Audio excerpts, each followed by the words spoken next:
Sidang pra-peradilan Jilid 4 Roy Suryo digelar di Pengadilan Negeri Jakarta Selatan. Roy Suryo mempermasalahkan surat pemberitahuan dimulainya penyidikan atau SPDP dan pencekalan dirinya ke luar negeri.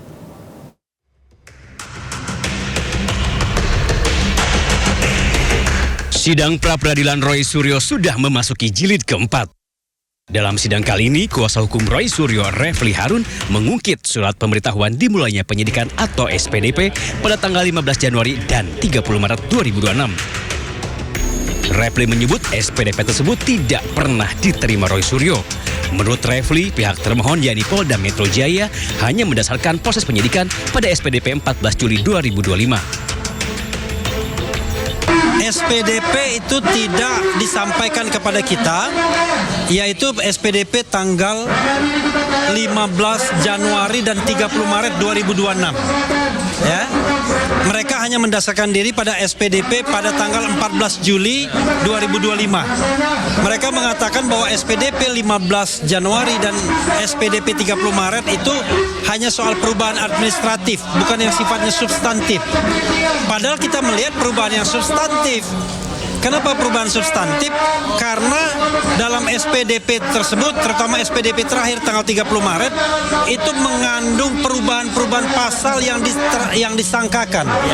Karena berlakunya KUHP yang baru. Bahkan ada beberapa pasal di dalam Undang-Undang ITE yang sebelumnya ada menjadi tidak ada. Siapa bilang ini hanya administratif? Ini substantif. Selain mempermasalahkan SPDP, Refli juga mempermasalahkan kerapian administrasi Polda Metro Jaya. Menurut Refli, alih-alih mendapatkan SPDP dari Polda Metro Jaya, pihaknya justru mengetahui SPDP tersebut dari Komnas HAM.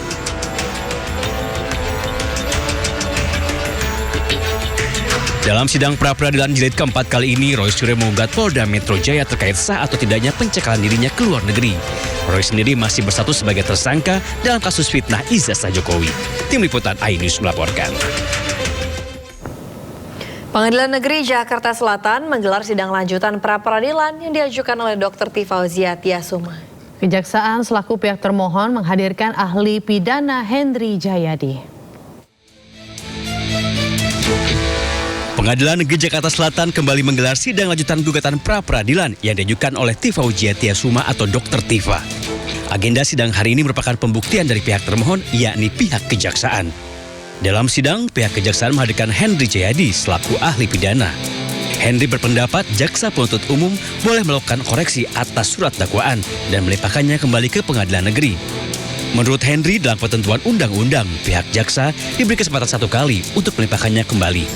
Sementara itu, Dr. Tifa menantang JPU untuk menempuh jalur banding resmi di pengadilan tinggi, bukan kembali di pengadilan negeri, yang sebelumnya dinyatakan dakwaan jaksa batal demi hukum. Menurut Dr. Tifa, persidangan pokok perkara yang tetap dipaksakan berjalan oleh JPU merupakan bentuk pengabaian hukum.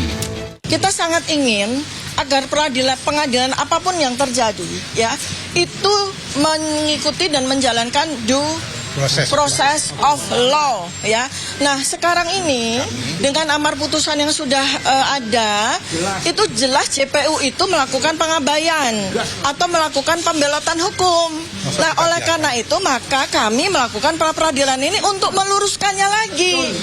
Apa yang ada di amar putusan itu jalankan JPU. Kalau Anda memang tidak puas, ayo masuk 206. Kita bertarung di pengadilan tinggi. Begitu. Kenapa? Karena sudah tidak ada lagi ruangan untuk bertarung di pengadilan negeri.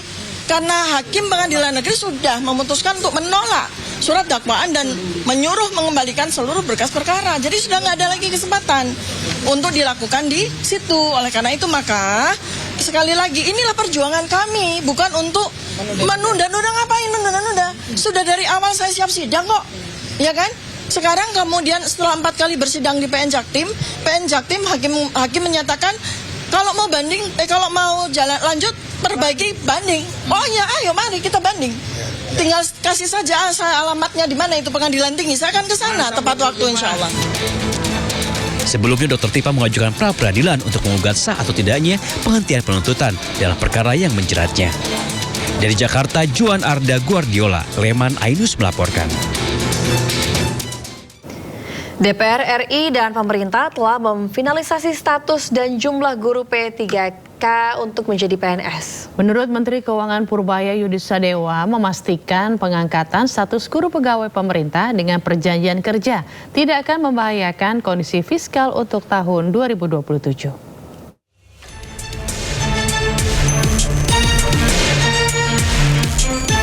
Usai rapat, Wakil Ketua DPR RI Sufmi Dasko Ahmad menyampaikan bahwa DPR RI dan pemerintah telah memfinalisasi status dan jumlah guru P3K untuk menjadi PNS seleksi pada 2027.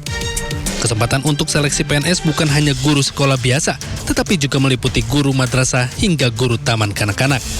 Selain itu, Bima Arya, Wakil Menteri Dalam Negeri, mengatakan pemerintah daerah diminta menyisir dan memastikan kapasitas fiskal daerah secara teliti terlebih dahulu sebelum menyatakan kondisi darurat anggaran.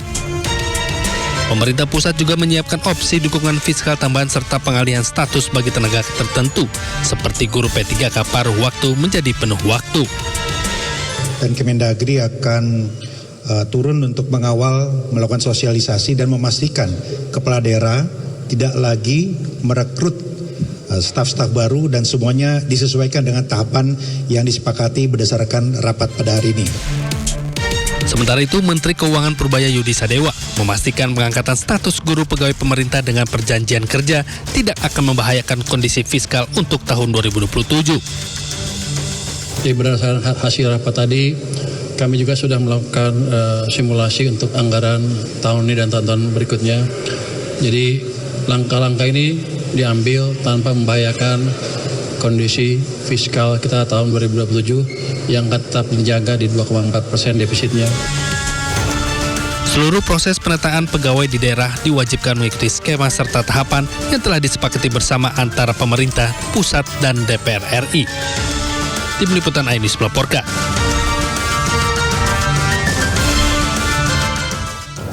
Sidang banding mantan Mendikbudristek Nadiem Makarim terkait kasus korupsi pengadaan Chromebook kembali digelar di Pengadilan Tinggi Jakarta siang lalu. Sidang kali ini menghadirkan 2 orang saksi, yakni Riko Gunawan, Direktur Product and Solution PT Acer Indonesia, dan Dwi Satrianto, ex-pejabat dari Lembaga Kebijakan Pengadaan Barang Jasa Pemerintah LKPP. Di hadapan majelis hakim, kedua saksi dimintai keterangan oleh tim penasihat hukum untuk menguji kembali fakta-fakta terkait dengan dugaan kerugian negara. Saksi memastikan dalam menyusun katalog dalam pengadaan barang elektronik perkantoran untuk pemerintah telah melalui prosedur sebelum ditayangkan di e-katalog. Berdasarkan keterangan kedua saksi, Nadiem semakin yakin tidak ada kerugian negara yang terjadi dalam proyek pengadaan Chromebook di Kemendikbudristek. Jadi harga kerugian audit BPKP ini 4,3 juta tidak ada di dalam pasar. Ini adalah angka rekayasa. Karena BPKP tidak membandingkan dengan harga pasar. Bisa bayangin nggak? Menyebut ada kemahalan, tapi tidak dibandingkan dengan harga pasar.